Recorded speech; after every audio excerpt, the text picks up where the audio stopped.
Class 10th के math की पहली यूनिट है संख्या पद्धति, जिसमें केवल एक चैप्टर है वास्तविक संख्याएं। और इस चैप्टर में टोटल 4 टॉपिक हैं। पहला टॉपिक है यूक्लिड की विभाजन प्रमेयिका, दूसरा टॉपिक है अंकगणित की आधारभूत प्रमेय, तीसरा टॉपिक है अपरिमेय संख्याओं का सत्यापन और चौथा टॉपिक है परिमेय संख्याओं का शांत तथा अशांत आवर्ती दशमलव के पदों में निरूपण।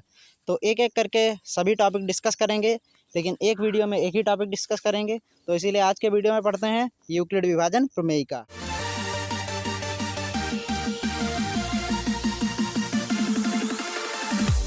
कोई भी प्रमेय अपने आप में पहले से ही पूर्ण सिद्ध होती है तथा उसका प्रयोग करके हम अन्य सवालों को हल करते हैं।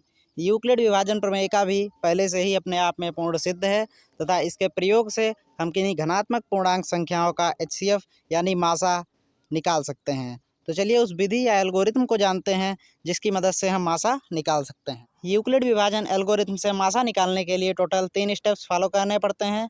पहला स्टेप क्या है, देखिए एक इक्वेशन आपको दिख रही होगी a बराबर बी क्यू प्लस आर।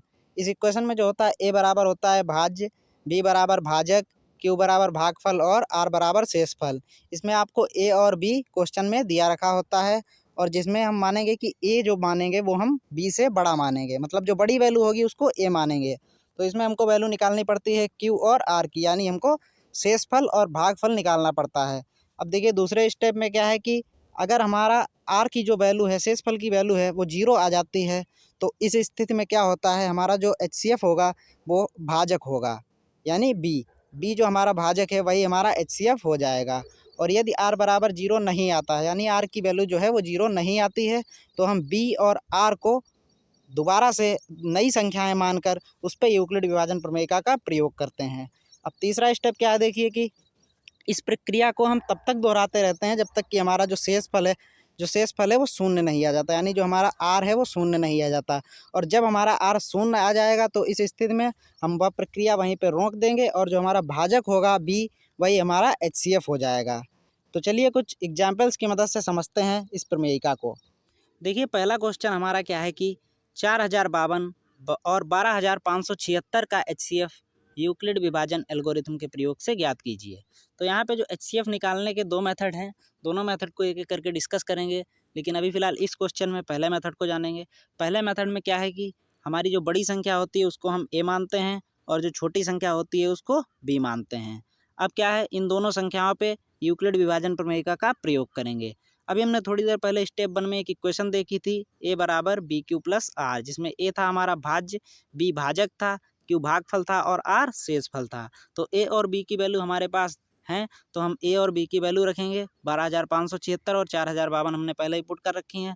तो 4052 से 12576 को भाग करेंगे, तो भाग करने पर हमारा जो भागफल आया है वो 3 आया है और जो शेषफल आया वो 420 आया है। अब जो यहाँ पे शेषफल हमारा आया वो 0 के बराबर नहीं है, तो शेषफल हमारा जब 0 के बराबर नहीं है तो हमारा आंसर अभी नहीं आ सकता। इसीलिए अब फिर से यूक्लिड विभाजन प्रमेयिका का प्रयोग करेंगे। इस बार किस पे करेंगे, जो हमारा नया शेषफल आया है उस पे और जो पुराना भाजक है उस पे। अब जो भाजक हमारा है उसको हम भाज्य की स्थिति में लिखेंगे और जो शेषफल है उसको भाजक की स्थिति में लिखेंगे।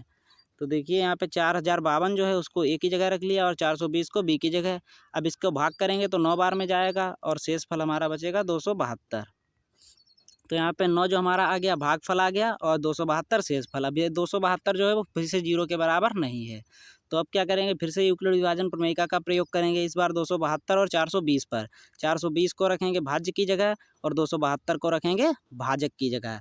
तो 272 और 420 पे प्रयोग करेंगे, तो हमारा 272 से जब 420 को भाग करेंगे तो भागफल आएगा 1 और शेषफल आएगा 148।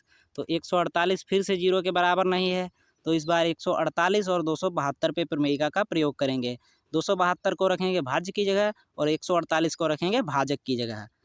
अब यहाँ पे जब 148 से 272 को भाग करेंगे तो हमारा भागफल 1 आएगा और शेषफल 124 आएगा। अब जो शेषफल है वो फिर से 0 के बराबर नहीं आया है, इस बार फिर से हम 124 और 148 पर प्रयोग करेंगे। 148 को लिखेंगे हम भाज्य की जगह और जो 124 है उसको रखेंगे भाजक की जगह। अब जब 124 से 148 को भाग करेंगे तो एक बार में जाएगा, एक हमारा भागफल आ जाएगा और जो 24 है वो शेषफल आ जाएगा। अब जो शेषफल है वो फिर से 0 के बराबर नहीं है, तो शेष फल हमारा 0 के बराबर नहीं आया, तो फिर से प्रमेय का प्रयोग करेंगे। इस बार 124 से जब हम 148 को भाग करेंगे तो एक बार में जाएगा, तो एक हमारा आ गया भागफल और 24 हमारा बच गया शेष फल। तो 24 जो है वो फिर से 0 के बराबर नहीं आया। अब फिर से हम 124 और 24 इन दोनों पे प्रयोग करेंगे। 124 को भाज्य की जगह लिखेंगे और 24 को भाजक की जगह लिखेंगे। तो जब 24 से 124 को भाग करेंगे तो 5 बार में जाएगा, तो हमारा भागफल आएगा 5 और शेष फल बचेगा 4। अब ये 4 जो है वो फिर से 0 के बराबर नहीं आया, तो इस बार 4 और 24 इन दोनों पे प्रमेय का प्रयोग करेंगे। 24 को हम लिखेंगे भाज्य की जगह और 4 को लिखेंगे भाजक की जगह। अब यहाँ पे जब 4 से हम 24 को भाग करेंगे तो 6 बार में पूरा पूरा कट जाएगा। यहाँ पे शेष फल हमारा जो है वो शून्य आ जाएगा।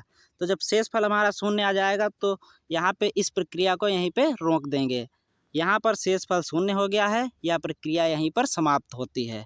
और इस स्थिति में जो हमारा भाजक बी होगा वही हमारा HCF होगा। तो भाजक यहाँ पे हमारा क्या है, बी की जगह पे है 4, तो बी जो है हमारा वो भाजक था, तो यहाँ पे 4 भाजक हो गया, अतः 12,576 और 4,052 का HCF जो होगा वो 4 होगा। तो चलिए अब बढ़ते हैं दूसरे क्वेश्चन की तरफ।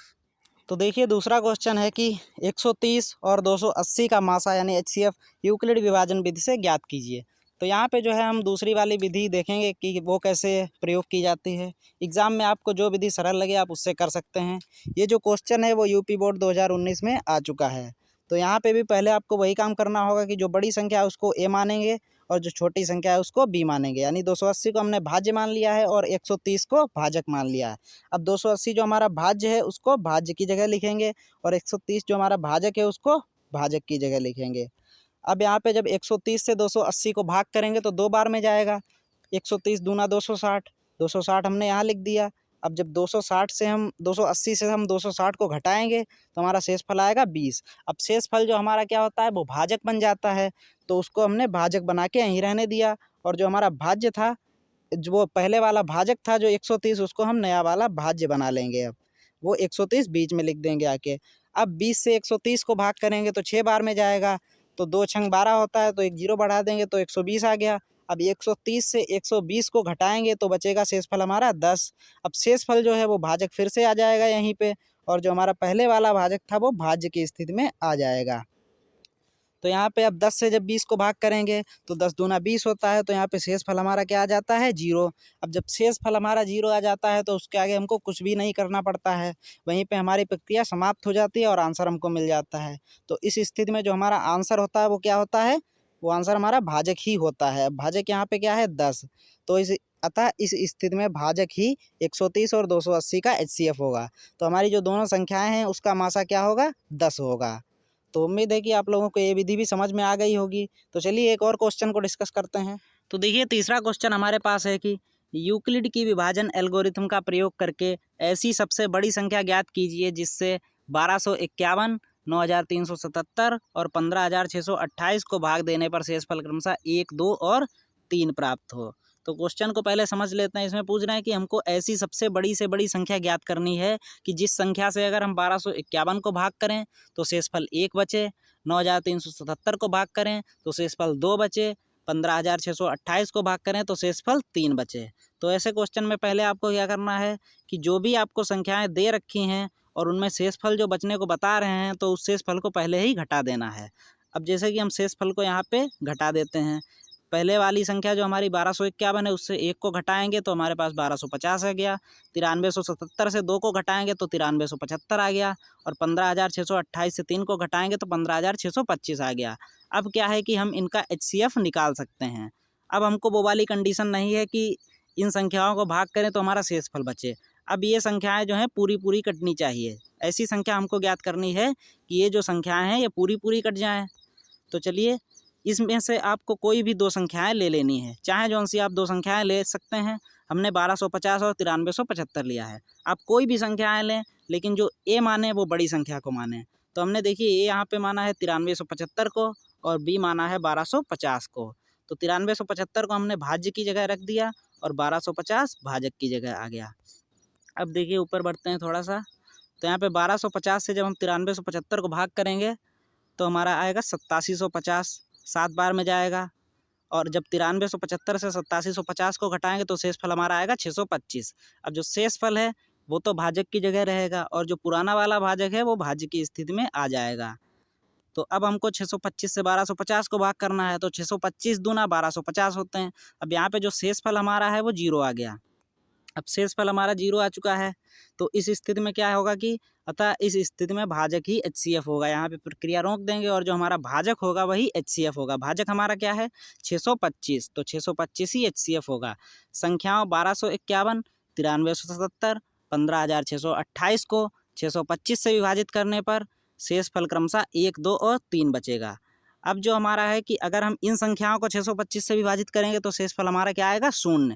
लेकिन अगर इन संख्याओं को हम 625 से विभाजित करेंगे तो शेषफल हमारा इस संख्या में 1 बचेगा, इस संख्या में 2 बचेगा और इस संख्या में 3 बचेगा। तो आप लोगों को ये सवाल भी समझ में आ गया होगा। तो यहाँ पे जो हमारा मकसद रहेगा वो केवल जो मेथड है हमारा उसको समझना रहेगा, बाकी क्वेश्चंस ज़्यादा यहाँ पे अटेंड नहीं करेंगे। यहाँ पे कुछ क्वेश्चंस हमने प्रैक्टिस के लिए बना के रखे हैं, वो क्वेश्चन आप जो PDF आपको डिस्क्रिप्शन में मिलेगा वहाँ से आप उस PDF को डाउनलोड करें और वहाँ से आप क्वेश्चंस देख सकते हैं और उनकी प्रैक्टिस कर सकते हैं। तो उम्मीद है कि वीडियो अच्छा लगा होगा आपको और यूक्लिड विभाजन प्रमेय का समझ में आई होगी। तो चलिए अब अगले वीडियो में मिलते हैं।